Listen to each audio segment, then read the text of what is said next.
Hi yes welcome to our channel. Present మనతో పాటు దాము బాలాజీ గారు సీనియర్ జర్నలిస్ట్ ఉన్నారు. వారితో ఒకసారి మాట్లాడదాం.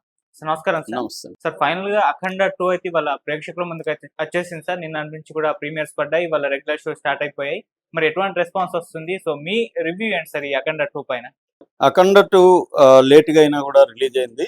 ఇది ఎలా ఉంది, రిసెప్షన్ ఎలా ఉంది, దీన్ని చూడాలా లేదా, ఈ విషయాల గురించి మాట్లాడుకుందాం. సో ముందుగా దీంట్లో కాస్టింగ్ అండ్ ఇది నేను ఆల్రెడీ నిన్న కూడా చెప్పాను కాబట్టి మళ్ళీ నేను రిపీట్ చేయట్లేదు, అందరికి తెలుసు.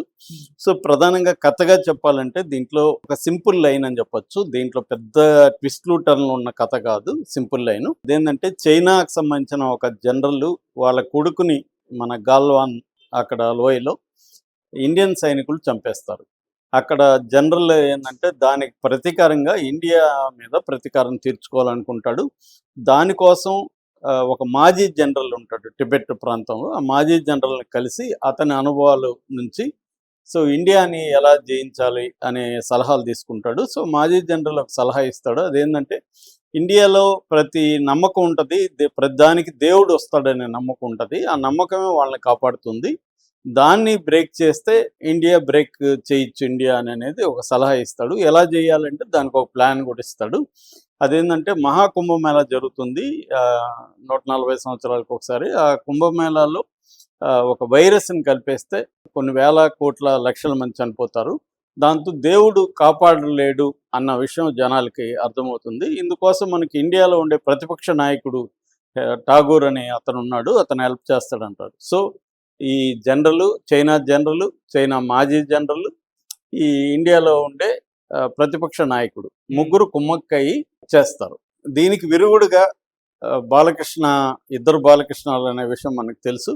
అందులో మురళీకృష్ణ అని ఎమ్మెల్యే కూతురు జనని, ఆ అమ్మాయి డిఆర్డిఓలో సైంటిస్ట్గా ఉంటుంది. సో ఆ అమ్మాయి వాళ్ళ టీము ఒక విరుగుడు, అంటే దాన్ని కొన్నిసార్లు యాంటీడోట్ అన్నారు, కొన్నిసార్లు వ్యాక్సిన్ అన్నారు. నిజానికి యాంటీడోట్ అనేది కరెక్ట్. ఎప్పుడు వ్యాక్సిన్ ఎప్పుడు వేస్తారు, జబ్బు రాకుండా ఉండడానికి వ్యాక్సిన్ వేస్తారు, కానీ ఒకసారి వైరస్ వచ్చేసిన దాన్ని ఆపడానికి వ్యాక్సిన్ వేయరు. అది యాంటీడోటే. కాకపోతే ఆ కన్ఫ్యూజన్ అయితే ఉంది సినిమాలో. సరే, ఆ విషయం తర్వాత మాట్లాడదాం. మొత్తానికి ఒక యాంటీడోట్ అమ్మాయి తయారు చేస్తుంది. దాన్ని ఇవ్వడానికి ఆ అమ్మాయి పడే ఇబ్బందులు, ఈ లోపల అఘోరి రంగంలోకి దిగి దేశాన్ని ఎలా కాపాడాడు, ఇందులో ఎమ్మెల్యే మురళీకృష్ణ రోల్ ఏంటి, ఇది బేసిక్గా కథ చెప్పాలంటే. అంటే ఒక విదేశీ శక్తులు మన దేశాన్ని నాశనం చేయాలనుకుంటే, అది కూడా దేవుడి భక్తి మీద కేంద్రంగా చేసుకొని నాశనం చేయాలనుకున్నప్పుడు అఘోరా ఒక హైందవ మతాన్ని ప్లస్ దేశాన్ని, ఈ రెండింటినీ కాపాడడం కోసం ఇతను ఏం చేశాడు. ఈ క్రమంలో ఇంకొక దుష్టశక్తి, నేత్ర అనే పేరుతో ఒక దుష్టశక్తి ఆదిపిని సెట్ చేశాడు. అతని రోల్ ఏంటి, అతన్ని కూడా ఎలా తొదముట్టించాడు, ఇది బేసిక్గా. అంటే ధర్మాన్ని, దేశాన్ని, ఈ రెండింటినీ అఖండ అఘోరా, రుద్ర అఘోరా ఎలా కాపాడాడు అనేది బేసిక్గా స్టోరీ. అయితే స్క్రీన్ ప్లే పరంగా తీసుకున్నప్పుడు ఫస్ట్ అఖండ 1లో ఉన్నదాన్ని ఒక రీక్యాప్ లాగా వేశారు. జనని చిన్న పాపకి నీకు అవసరం వచ్చినప్పుడు నేను మళ్ళీ వస్తానని చెప్పి ఈయన బయలుదేరడం, అదంతా కూడా ఫస్ట్ ఎస్టాబ్లిష్ చేశారు. దాని తర్వాత చైనా దగ్గరికి వెళ్ళారు, టిబెట్ అక్కడికి వెళ్ళారు. మధ్యలో బాలకృష్ణ అది వచ్చింది. ఇలాగ ఫస్ట్ హాఫ్ అంతా కూడా ఈ ఎమ్మెల్యే బాలకృష్ణ అక్కడ ఒక బ్యాచ్ అధికారుల్ని కిడ్నాప్ చేయడం, ఢిల్లీలో వాళ్ళకి తెలియడం, ఢిల్లీలో అక్కడ నుంచి ఒక ఢిల్లీలో ఆఫీసరు ఎమ్మెల్యేకి ఫోన్ చేయడం, ఈయన వెళ్ళి వాళ్ళని సేవ్ చేయడం, ఫైట్ చేసి. ఆ తర్వాత ఆయన భార్య చనిపోయిందని ఫోటో ఉంటుంది. సో ఈ పాప జనని బర్త్డే చేయడం, ఇలాగా స్క్రీన్ ప్లే ఫస్ట్ హాఫ్ అంతా ఎస్టాబ్లిష్, అంటే మెయిన్ థీము ఫ్యామిలీ, ఇవి ఎస్టాబ్లిష్ అవుతుంది. అట్లాగే ఈయన బిగినింగ్లో అఖండ తపస్సు చేసుకోవడానికి హిమాలయాలకు వెళ్ళిపోయి అక్కడ గురువు ఉంటాడు, మురళీమోహన్ ఆ పాత్ర వేశాడు. ఆయన త్వరలో నీకు ఇంకొక అతి పెద్ద ప్రమాదం రాబోతుంది, దానికోసం నువ్వు తపస్సు చేయాలి, ఇష్టశక్తుల్ని వశం చేసుకోవాలి, తపస్సు చేయాలని చెప్తాడు. దాంతో ఈయన ఒంటికాల మీద తపస్సు చేస్తుంటాడు. సో దీంట్లో ఈ ప్రమాదంలో ఆయన ఈ జననీకి వచ్చినప్పుడు ఆయనకి ఆటోమేటిక్గా తెలుస్తుంది. అక్కడి నుంచి వచ్చి జనని ఎలా కాపాడాడు, తర్వాత దేశాన్ని ఎలా కాపాడాడు అనేది స్క్రీన్ ప్లేలో తీసుకుంటా వెళ్ళిపోయాడు. సో ఇది బేసిక్గా స్ట్రక్చర్.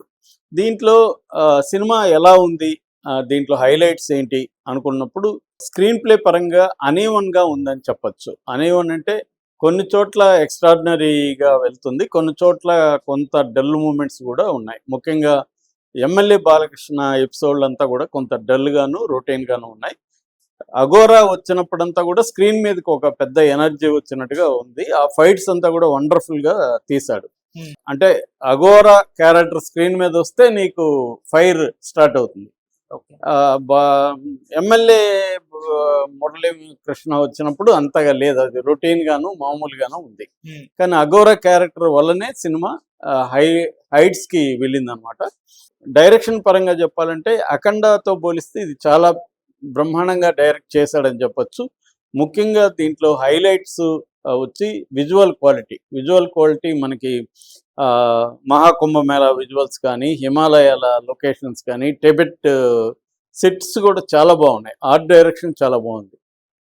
సో ఇవన్నీ క్వాలిటీ బాగుంది. అట్లాగే ఒక గ్రిప్పింగ్ క్రాఫ్ట్ కూడా కనబడుతుంది. చాలా చోట్ల ఫైట్స్ని బాగా డిజైన్ చేశారు. ఆ యాక్షన్ సీక్వెన్స్లు కొన్ని లెంగ్తీగా ఉన్నా కూడా బోర్ కొట్టకుండా డిజైన్ చేయడం అవన్నీ చేశారు. ఇక దీంట్లో పెర్ఫార్మెన్స్లకు సంబంధించి Balakrishna cinema out and out ఇది బాలకృష్ణ సినిమా. అంటే మామూలుగా మనకి బాలకృష్ణతో ఉండే ఒక అడ్వాంటేజ్ ఏంటంటే ఆయన నమ్ముతాడు. దీన్ని మెథడ్ యాక్టింగ్ అంటాం. మామూలుగా మెథడ్ యాక్టింగ్ అంటే నువ్వు ఆ క్యారెక్టర్లోకి వెళ్ళిపోవాలి. అది బాలకృష్ణ బ్రహ్మాండంగా చేశాడు ఈ సినిమాలో. అంటే అతను అఘోరాని నమ్మి చేసినట్టుగానే మనకు కనబడుతుంది. ఎక్కడా కూడా చిన్న డౌట్ కానీ చిన్న ఇది లేదు. అదే మళ్ళీ ఎమ్మెల్యే క్యారెక్టర్లో పవర్ లేదు బాలకృష్ణలో, ఎందుకంటే అది రొటీన్గా ఉంది. డిజైన్ అవంతా దాంట్లో ఏం పెద్ద పవర్ లేదు, కానీ రొటీన్గా ఉండిపోయింది. కానీ అఘోరాకు వచ్చేసరికి మాత్రం బాలకృష్ణ ఆ కన్విక్షను విశ్వరూపం అవన్నీ చూశారు. నిజానికి ఆయన బాడీ దానికి తగినట్టుగా లేదు, యంగ్ బాడీ కాదు, అవన్నీ కాదు. కానీ శూలం పట్టుకోవడం, ఆయన కళ్ళతో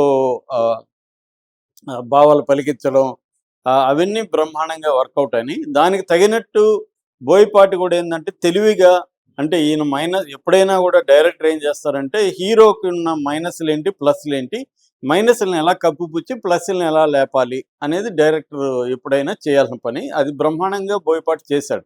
ఎందుకంటే వాళ్ళిద్దరికి ఆల్రెడీ 3 సినిమాల అనుభవం ఉంది కాబట్టి బాలయ్యని ఎలా చూపించాలి, బాలయ్యని ఎట్లా మన విశ్వరూపం ఉన్నట్టుగా చూపించడానికి సినిమాటిక్ అపరాటస్ అంటారు. సినిమాటిక్ అపరాటస్ అంటే ఒక మ్యూజిక్ ద్వారా, ఒక విజువల్ ద్వారా, ఒక స్పెషల్ ఎఫెక్ట్స్ ద్వారా ఈయన ఎలా చూపించాలి అనేది బ్రహ్మాండంగా చేశాడు. అందుకని బాలయ్యకి ఎంత క్రెడిట్ ఇవ్వాలో బోయపాటికి కూడా అంతే ఇవ్వాలి. ఆ క్యారెక్టర్ని ఎలివేట్ చేయడం, ఆ యాక్షన్ సీక్వెన్స్లో బాలయ్యని నమ్మించే విధంగా తీయడం.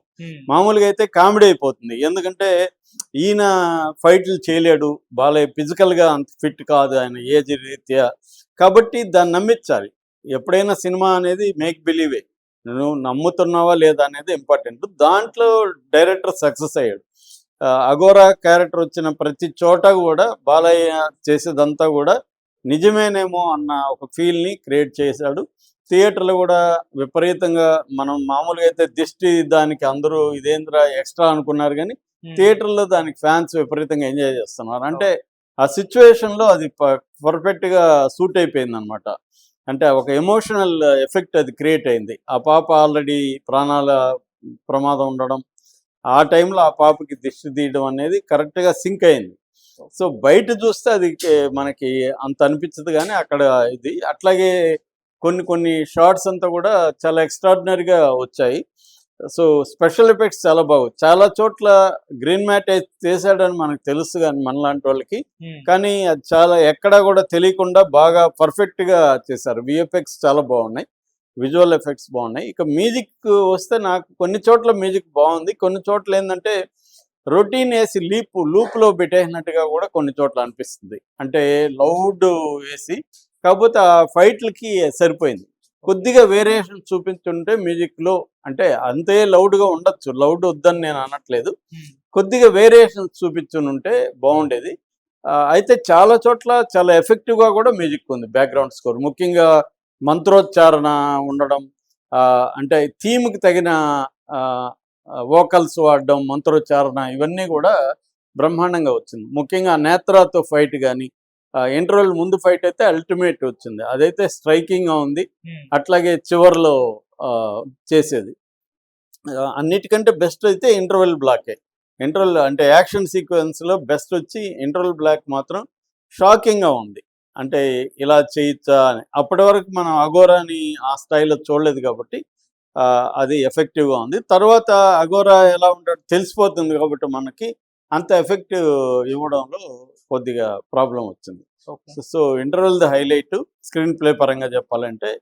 తర్వాత ఏమో సెకండ్ హాఫ్లో అంతా కూడా అఘోరా వచ్చిన తర్వాత సెకండ్ హాఫ్ మీకు ఎక్కడ కూడా బోర్ కొట్టకుండా తీసుకెళ్ళాడు. ఫస్ట్ హాఫ్ మాత్రం అక్కడక్కడ ముఖ్యంగా ఈ ఎమ్మెల్యే బాలకృష్ణ ఎపిసోడ్లు ఇవన్నీ కూడా కొంత ల్యాగ్ అలా ఉంది.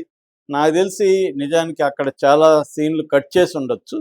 మరి ఎందుకు వదిలేసారు తెలీదు. 2 గంటల 30 నిమిషాలకి కానీ ఈ సినిమా ఉంటే ఖచ్చితంగా ఇది ఇంకా పెద్ద బ్లాక్ బస్టర్ అయ్యేది. కానీ ఆ లెంగ్త్లు కొంత వదలడం అనేది ప్రాబ్లం అనేది మేజర్గా అనిపించింది. దీంట్లో ప్రధాన హైలైట్స్ అయితే నెంబర్ 1 బాలకృష్ణ, ఆ తర్వాత డైరెక్షను, తర్వాత విజువల్స్, ఎఫెక్ట్స్, తర్వాత ఏమో మ్యూజిక్. మైనస్లకు వచ్చేసరికి ముఖ్యంగా అమ్మాయి పెర్ఫార్మెన్స్, హర్షాలి మేతా ఆ పాప పెర్ఫార్మెన్స్ బాగాలేదు. ఆ పాప బదులు మంచి పెర్ఫార్మర్. ఎందుకంటే స్క్రీన్ టైం నాకు తెలిసి బాలయ్య కంటే ఆ పాపకి ఎక్కువ ఉంది. బాలయ్య స్క్రీన్ టైం తక్కువే ఉంది. ఇద్దరు క్యారెక్టర్లు కూడా స్క్రీన్ టైం గానే ఇస్తే బాలయ్య స్క్రీన్ టైం చాలా తక్కువ ఉంది. మిగతా వాళ్ళది ఎక్కువ నడుస్తుంటుంది. బాలయ్య లేకనే సినిమా చాలా నడుస్తూ ఉంటుంది. సో అది కూడా దీంట్లో ఒక ప్రాబ్లంగా నాకు అనిపించింది. ఎందుకంటే బాలయ్యని చూడడానికి వెళ్తారు సినిమాకి, వేరే ఎక్కువసేపు ఉండాల్సిన అవసరం లేదు.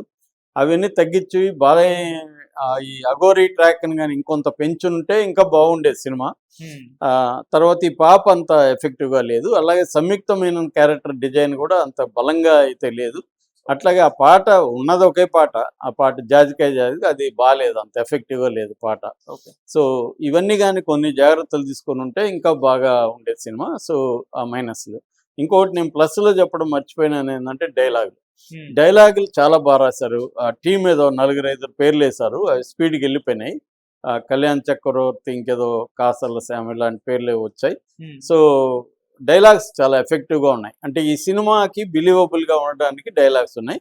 కాకపోతే కొన్ని చోట్ల ముఖ్యంగా ఈయన హిమాలయాల దగ్గర ఒక గ్రామంలో ఎక్కువసేపు అనిపించింది నాకు. దానివల్ల ఆయన ఏం చెప్తున్నాడో జనాలకి సింక్ అవ్వదు. ఎప్పుడైనా నువ్వు ఎక్కువ స్పీచ్ ఇచ్చేస్తే ఏది హైలైట్స్ కూడా నీకు చేరవన్నమాట. అందుకని దాన్ని ఇంకొంత క్రిస్ప్గా చేసి చెప్పుంటే ఎఫెక్టివ్గా ఉండేది. సో అది ఎక్కువ మాట్లాడేయడం వల్ల మెయిన్ పాయింట్లు మిస్ అవుతాయి. డైలాగ్స్ చాలా బాగున్నాయి కానీ ఎక్కువ పెట్టేశారు. సో అట్లాంటి కొన్ని చోట్లంతా ఎక్కువ ఉన్నాయన్నమాట డైలాగులు. సో అదర్వైజ్ డైలాగ్స్ చాలా బాగున్నాయి. సో ఓవరాల్గా బాలయ్య ఫ్యాన్స్కి ఇది పండగ అని చెప్పచ్చు. అట్లాగే మాస్ ఆడియన్స్ కూడా బాగుంటుంది. ఇక మెల్లగా ఫ్యామిలీ ఆడియన్స్ అనేది మెల్లమెల్లగా దానికి అలవాటు పడితే మాత్రం ఖచ్చితంగా ఇది బ్లాక్ బస్టర్కి వెళ్ళిపోయే అవకాశం ఉంది. నా rating 3/5. Okay sir, thank you so much. Thank you.